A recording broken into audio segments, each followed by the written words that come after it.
Welcome to the MVP Show. Today on the show, we welcome the biggest cat lover within the MVP community. That's Dynamics CRM Cat, or Sarah.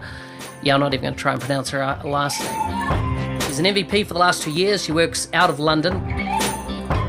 Take a listen, tell me what you think. Leave feedback on NZ365 Guy for show notes, anything we discuss, links to a book, that type of thing.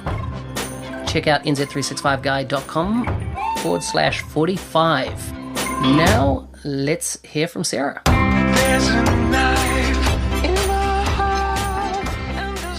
I'm here with Sarah. Sarah, tell us about Sarah. Like, how did you get into this game? What have you been doing? What are you up to? Oh gosh, those questions are so hard because I kind of anticipated this question because my mind always goes blank. So I don't know about other people, but some people are just absolutely amazing at doing elevator pitches, but I wouldn't say I'm amazing at it.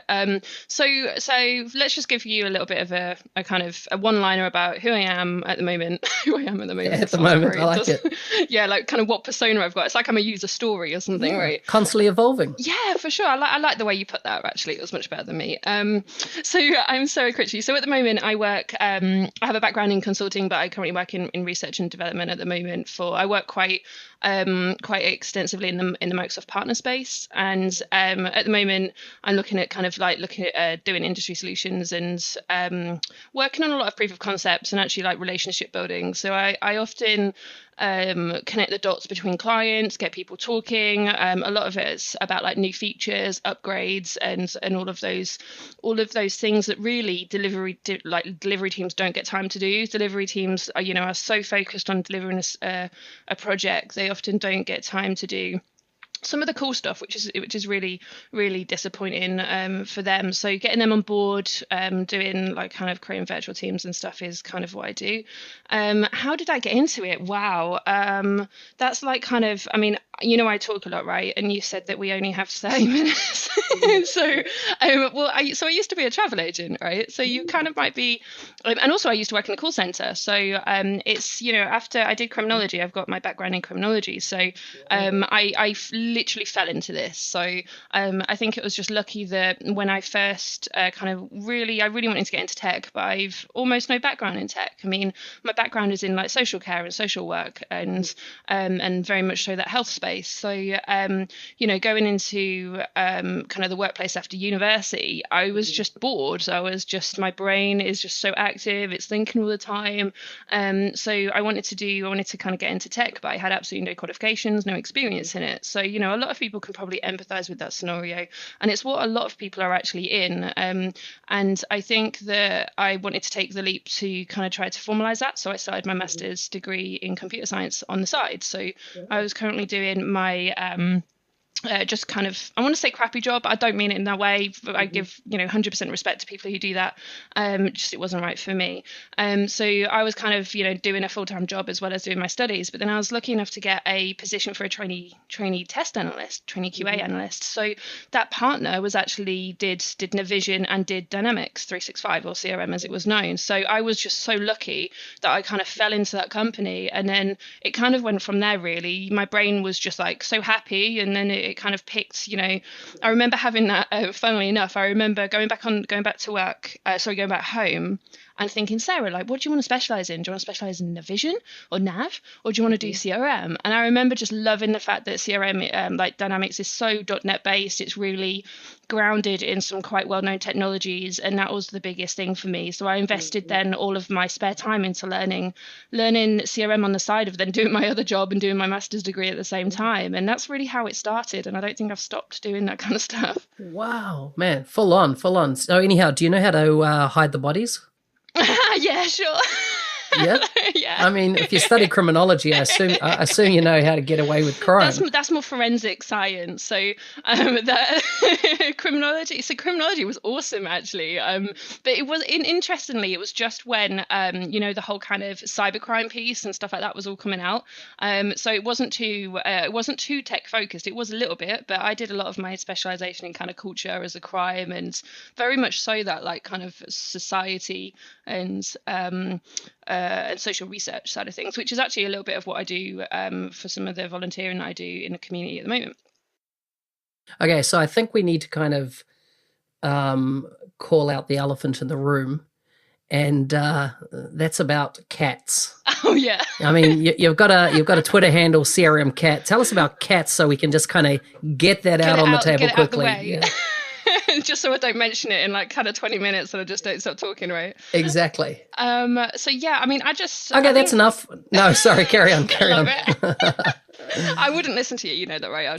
Carry on. Continue chatting. I think it was interesting that you mentioned this because I was going through I have quite a few like note-taking apps on my phone, and one of them is Google Notes, and I just signed into an old Google Note account, and I actually found one of my notes. I don't know if other people do this. I do this a lot. You find notes from like 5 or 6 years ago, and like, it's amazing because it's like a different person that's written the note, and I found the note where I was brainstorming handles for my blog, and CRM Cat was like second to bottom.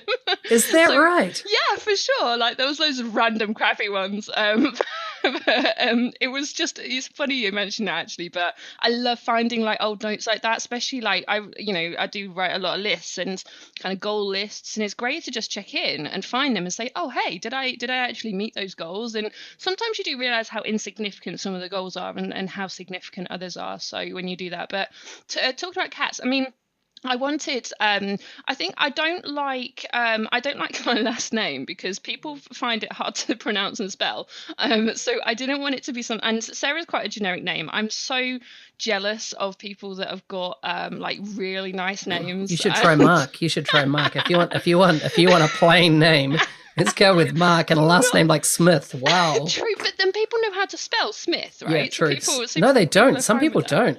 Are you serious? Really? Is that a YTH or, Yeah. No way. That is. I have a new kind of respect for that because I'm always like, I really want a kind of a normal name that people kind of don't spell, especially on the phone. So sometimes my accent comes a little bit out, like my northern accent. Sounds a bit sweary, your last name. Just a little bit, right? Well, that's funny because when I was in Nashville last year, Tony mentioned my name on the stage, but it was like slightly wrong, and Clarissa had a right laugh with him about it because like kind of the way I normally say it is, it's like bitch, right? So you've just got to pronounce it like bitch, but put the C on the end, and it's easy, and then you know how. But I do find, I struggle with people's surnames sometimes, but it's always nice to correct people. But yeah, look, I told you I'd chat a lot, right? I kind of didn't want my name.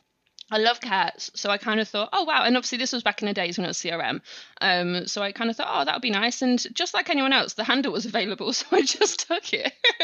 So because my blog is completely different, so I've actually got, I've just not got around to it. I need to change my actual domain name of my blog and try to do a consistent brand and something. I've just not got around to it. Yeah, it's a good idea. It makes you quite findable. So I just noticed you have a pinned tweet, and that pinned tweet is a infographic to familiarize yourself with Process Designer. Now, that's very nice, but I want to know what app you use to create that infographic. I used Photoshop in my Surface, so a sketchy type tool or something, or did you hand sketch it? Just with the Surface pen, yeah, just hand sketched it. Hand sketched that. So top notch. I thought it was something like Microsoft used to have a product called, I want to say it was called Blend, but I can't remember if that was its name. And it allowed you to create user interfaces with a sketchy type effect, like it was like you were hand sketching. And so I created a whole UI for Dynamics, would have been CRM days, because I originally created the original Visio stencils for doing mock-ups around UI. This is way, way back. That's pretty cool. I love Visio. But that tool was so cool, but I don't know if you can get it from Microsoft anymore. The beauty is behind the scenes, it wrote XAML code, which the intention was that we could ultimately inject Dynamics, so you could just sketch up a user interface and then it would just build the entities, fields, and label them, the whole lot behind the scenes, just from sketching out how you wanted the interface to be laid out. That's really interesting. I bet that was quite useful for doing, because interfaces are so important for like kind of showing people how their experience is going to be. I'm quite a big advocate of user experience and also playing things through and giving people the hands-on experience. So things like that are actually so important, and also instigate change when we're doing like consulting and doing workshops. So I'm gonna have to catch up separately about that. Even if it's so old, like I love stuff like that. And I'm terrible with names, and hopefully he doesn't listen to this and kind of get moody at me. But I met one of the UK Visio MVPs, and I was just like in awe. I was like, oh my God, I would love to be a Visio MVP. That is like, I need to do more work on Visio, because you can do some really cool stuff in Visio, actually. Really cool. You can automate it. You can do, and I saw that you can do the flow. There's the new feature for the flow stuff in Visio. I've just downloaded Visio tonight, as in, because we're recording this tonight. I've just downloaded it because I've got to do a bunch of work in it myself. It's always been a good tool. That's amazing. So I'm gonna play with it. So, but yes, it's awesome. You thought that was a tool. So that was one of the first. It was just when I just got my Surface, actually. So I was like playing around with the pen, and to be fair, I need to probably do more of those. Just they're so time consuming. So like kind of that took me a couple of nights to do. I mean that's normally like a blog post and a half or something. So they are, and it's interesting that was done so long ago, but the business process designer is actually something that's become quite prevalent in Dynamics 365. So I'm glad that is one of the reasons why I think that I've pinned it. I am quite proud of it in terms of that it's quite lasting. It's quite hard to do things that are quite lasting and aren't changing in our space so much. People found it really useful. But I would love to do more interaction stuff. I did used to do a couple of GIFs and stuff like that. But they weren't, because I used to actually hand draw with a Sharpie first. So before I got my Surface, I would get a Sharpie, hand draw it, take a photo. This is so like long-winded. Take a photo of it, then send it to me, and then I would normally mix it around in Illustrator and Photoshop until I got the kind of like the right kind of, normally I'd like, cut it all out, make it transparent, do all that kind of stuff, and then put them in. But drawing straight on the Surface is so quick, so much quicker. I'm impressed because you obviously got some very good artistic skills there, and just the way you've done your cut, copy, paste, icons, camera, that type of thing. That was the most difficult, actually. Like actual text is the most difficult to get right. So that's cool. I'm glad that you like it. I'm impressed. And that product, I just quickly looked it up, was Microsoft Blends, and they had a part of it, or Expressions Blend, and it had Sketchflow in it. And it just, honestly, your UI that you've created there looks just like Expressions Blend. Yeah, Google at some point and you'll see kind of what I mean. I'm totally gonna. That's my stuff I'm gonna do tonight. So who's the favorite dude in your life? So that is Joe. So that is he does automation testing. So we are actually both obviously working in tech. So and we got married last year. Actually, it's always like kind of weird because we've been together for over 10 years. So when you kind of get to that amount, it just kind of blurs into just a bunch of time. So yeah, it's quite cool that we're both quite passionate about tech. It doesn't always help our bank balance that we're both quite technology focused, unfortunately, but it's cool. He's a cool guy. I've met him. We've spent a day or so up at where is it? It's Cambridge is where you're based, isn't it? Very nice, a lot of fun, and yeah, top bloke. So moving on, what are you doing when you're not doing Dynamics type stuff? Oh wow, that's difficult because I do that a lot. Like sometimes it makes me sound quite like I've not really got much of a life, because I love one of the reasons that I've been privileged enough to become an MVP and all that kind of stuff is because I love blogging. So I love writing, and but I'll probably say if I'm not doing anything to do with that, so the precursors, I do a lot of that stuff. Blogging and all that kind of piece, just as is done all in our spare time. I read a lot, so I love going to like bookshops, libraries, and recently, so I just had a holiday in the US, and hiking has become like one of my massive passions. So I went to Yosemite, and it was just amazing. I actually tried to do a bit of a digital detox, which I would 100% recommend if anyone can try and do one. In nature is probably the best thing. So yeah, it was just awesome. Wanted to see a bear, but didn't manage to see a bear. I mean, I'm always trying to Julie yak. Yeah, you need to go to Julie Yak's place because she just sent me a screenshot the other day. Sorry, I was a mountain cat, but she's definitely shown me bears. Oh my gosh! Well, there's one in her like yard. Like kind of when I was at MVP Summit this year, like there was just one in a yard, and I remember showing Joe it, and like we were just in awe. Like it's absolutely like in the UK, you just don't get any of that kind of stuff. I mean, from a safety element, that's great. We don't have to worry about kind of getting eaten and stuff. But there is something wonderful about being in nature. Like we saw baby deer, and just being so high up and stuff. It really does put things into perspective, and just makes it's difficult being in technology, actually, because we're so bombarded with so much tech stuff, so much information and data. It is really hard for our brains to cope. So to be able to get that kind of time off is quite important. Yeah, I'm advocating for a digital twin. Oh, so you're not talking about the new Azure digital twins, right? No, I wasn't talking about. I'm such a nerd. No, so I've got this concept that I just want a full replication of all my data in AI, and that's my personal assistant. So if I go, I'm thinking going to Amsterdam next week, that's all I need to say, and which I am actually going to Amsterdam next week, top of mind. So I just want it to kind of come back to me and go, okay, these are the flights for you. This is the accommodation for you based on your past habits, likes, not me have to go to an assistant. Can you do this? Can you go and do that? I just want to be smart enough to feed back and go, hey, if I'm telling that information, you obviously know what I like and into. But it's like, could an IT company own that, right? That's not yours, because you don't want to be marketed to, because they're going to have your entire, I don't want to plug my medical history in. I want to plug in all my email for the last 10 years. I want to put all my everything receipt, because I collect them all, plug it in and learn. I think that would be awesome. And I think there's a huge amount of challenge there, right? Because the advertising would be the biggest one, because, I mean, we roll our eyes now when adverts come on, when they were actually part of kind of normal, before kind of satellite and stuff like that, they were completely normal if you wasn't on BBC One. And I think that even though that data is technically yours, then there's the whole kind of piece about, technically you were getting a service from other people, and, do they want their data to be used, and all of that kind of piece. I think it would be incredibly helpful, but then there's also the challenge of what happens if you wanted something different than you've had before, but it's always going to suggest something that's similar or the same. So it would have to recognize when it wants something new, or when you want something new.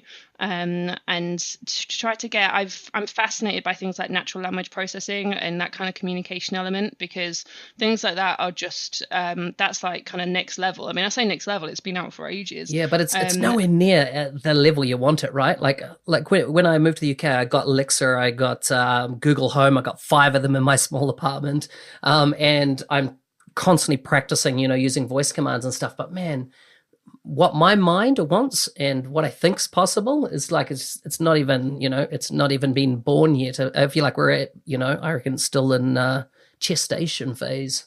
I do think you're right. And I think that these kind of phases are sometimes the most exciting, I find, because then there's the kind of commitment from all of, everyone trying things out, all the kind of new stuff. But then it's about also sticking with it. I think a lot of companies will probably give up, or a lot of people will give up, because that's how those kind of things are going to learn how we talk. And, just me and you will talk differently to Alexa. And I find that the biggest problem with Alexa, because I've got a couple of dots, and I've also done a bit of development on Alexa as well, and I find it fascinating. It's amazing, especially the show, the Echo show. With the UI, which is awesome, because then you can develop like different cards and stuff. There's so much potential there. But I think that it's having that it's about how we manage conversations and silence as well, specifically. I don't think it's quite there, and also the fact that if you say one word, incorrectly. I mean, I don't know about you, but I've been on like when I've been calling. I think I actually called up HM Revenue and Customs today, and I am not a patient person. When you would have thought, oh, given your customer service background, Sarah, you would have thought you'd be really friendly, but I would have thought that. I absolutely would have. You would, right? But the thing is, like, normally I am for the first question. So, the automated person goes, oh, hey, like, how can we help you today? Just say something like, you want help with your tax return or whatever. So you're like, oh, I want to do X. But that's not on the list, right? That's not on their automated lists. Then they just repeat the name. And then suddenly I just like kind of go a little bit nuts. And I'm just like, I just want to talk to someone. And even just something as basic as that, we fail at. So then when you look at things like the conversational AIs or that kind of piece, we're so far away from making that actually work. So how do you find time to get everything done? Like, and just so our listeners have a bit of a feel for what you do, you're the chair of the Dynamics 365 user group. You maintain a relationship with a lot of cats. You have a husband. You work full time, and you've just written a book. How do you kind of pack it all in? Wow. Sometimes I don't. Sometimes I fail so miserably. And it's about keeping plates running, right? So it's about priorities. And, when I say I don't, I am 100% like kind of believing of that fact. Sometimes, I do drop the ball on things it's because, I have to prioritize things like my full-time job because that's, how I get paid. I can't drop the ball on that. But I would then have to drop the ball on things like, the UG or books or, I do have to have a very strong priorities list. Luckily, things like the UG, whilst I'm the chair of it, there's an amazing team. And I think as I've got a little bit older, I've really realized that, a lot of these community things are very much about teamwork. It's about doing what you're good at and focus, and also giving the opportunity to let others do what they're good at as well. And that is very much what we've got in the CRMUG committee. I mean, it's just growing as well. Like there's Scotland, there's going to be Nottingham, and there's lots of other kind of growth areas because we can really otherwise I can stagnate. So like kind of otherwise, I can easily say, list off all the things I'm doing. Oh, I don't have time to open like kind of, grow the UG, or I don't have time to do X. Whereas, if I let other people get involved, it's that's how growth happens. But priority, if I had to answer that in a very short kind of time period, it'll have to be prioritization, and just to also iterate. It sounds like I'm putting software methodologies on my personal life, which I probably do, but it's about iteration. So a lot of people would think, oh, just write a to-do list and you're done. It's about coming back to your to-do list and saying, is this still relevant today? Very much so like what I said at the beginning, where you find your lists from like 5-6 years ago and you realize really what truly mattered, because everything on your list does not matter. It's only going to be certain things that kind of bubble up to the surface, and it's about recognizing that. And things like the UG, I'm so passionate about. It's one of my favorite things that I do. And the book was something new. That was something hugely challenging because it's not like everyone, it's not like, oh, I'm just going to write a book today. It's not something that you do like that, and trying to fit that in. I mean, I didn't blog all year. I kept my event management up because I love event management. I love doing conferences. So I kind of said to myself, I'm going to have to drop the ball on blogging. I'm going to have to stop writing, like kind of personally, write for the book. And if I want to make this work, and there were really difficult times, like kind of definitely wanted to give up at one point, but it's hard. Let's look at some numbers. Oh, first of all, what's the name of the book? So it's Dynamics 365 Essentials. Dynamics 365 Essentials. Kind of, do you have a feeling of how many hours you invested? Oh, wow. Oh, gosh. I mean, I started it in April and I was probably working about 4 hours a night up until last month. So, yeah, it's quite a lot. I mean, I mean, as much, I write as much as I talk as well, which is probably quite challenging. So it was very hard, the editing process from my side. So it wasn't the writing that I found difficult. It was actually reading through your own work. That's the hardest thing that I've ever found, because you do kind of look at it with rose tinted glasses. It's your work. So did you have an editor that worked with you as well? So A-Press did, but so Scott Giro reviewed it, but there is A-Press did assign their editor, and so I didn't have to worry so much about spelling and I mean grammar. I used Grammarly, so Grammarly is like amazing, absolutely. If anyone's 100% couldn't live without it. Worth it. I mean, catch it on a discount, right? But it's just fantastic. But yeah, so A-Press kind of provided all of that official support. But I was lucky to have Scott there for the book because he, for someone to give me quite honest advice, I needed it. You can't have someone like a yes person reviewing a book. You need someone that will give you critical feedback. Yeah, and Scott will absolutely do that, in the best possible way. He's a great guy in that respect. That's awesome. So listen, we've kept out time, and I haven't even got to my list of questions yet. So. But I've always have a few end questions that I like to ask, and I think I need to ask you this one because I think the only person I've ever asked it to is Matt Whitterman, which is, who do you think of when you think of the word punchable? Oh my gosh! Be honest. I wanted to say my husband. Oh, come on, not Joe. Poor Joe. I think it's probably because I'm so neurotic sometimes and I'm so angry, but no, probably punchable. Wow. That's difficult. I think it's, do you know what? I think it's, for me, it's a metaphorical answer. So for me, people who say no to me, I want to punch. So, it's people that are blockers. And I try, and in my career, especially kind of empowering people either who haven't got experience or confidence I have, not that I've got a huge amount of experience, but like compared to some people who've got like 20 years experience. But from my side of things, it's about when people say no to me, I just see red. I kind of, that's not a cool thing to say. So I think, anyone that normally says that to me, I normally definitely want to punch. Nice. Good answer. Not my husband, Jed. Yeah, I should have gone with that first, right? Poor Joe. He's going to listen to this and just be like, yeah, what? exactly. What do people never ask you that you wish they did? Oh, that's a weird question. I don't know, actually, because people ask me, like, maybe, like, if, what, sometimes I want people to ask me what vegetable I would be. Yeah. Like, I ask that quite a lot, and sometimes I'm just like, you know what, just ask me, What vegetable would you like to be? Today, I like it today. Today, I reckon asparagus. Do you know what though? I'm not a huge fan of asparagus. I think it's because it's quite firm, and I don't really like kind of. I think I'll be peas. I think I'll be peas today because I love how they're a little bit like water, aren't they? I know that they're not water, but they're very moldable. They're very, you can put them in a cup, you can put them on a plate, you can put them in a salad, and you can put them in like lunch salad. Peas and potatoes. Yeah, for sure. So I think that's totally the question I want to be asked regularly on a daily basis. Hey, Sarah, thanks for coming on the show. Before you go, where's the best place for people to find your book, or if they want to chat with you online? What's your Twitter handle, things like that? So my Twitter handle is @Dynamic3. No, it's not. I should really change it to what time I used to see. In my brain, it's like Dynamics365. It's Dynamic CRM Cat. That is my Twitter handle. You're welcome to look on Dynamics communities. So the crmug.com/UK webpage. So that is all of the Dynamics user group in the UK, where you can find all of our meetings. You can find my details on there. You can find my email on there.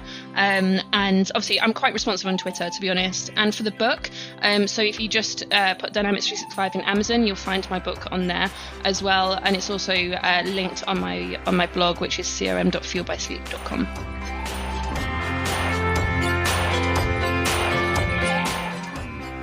Hey, thanks for listening. This is one of the 3 shows I produce on the Business Application Podcast. Please check out the other 3, the Dynamics 365 show, this one, the MVP show, and the new Power 365 show. Let me know what you think. Full show notes can be found at nz365guy.com/45. See you next week.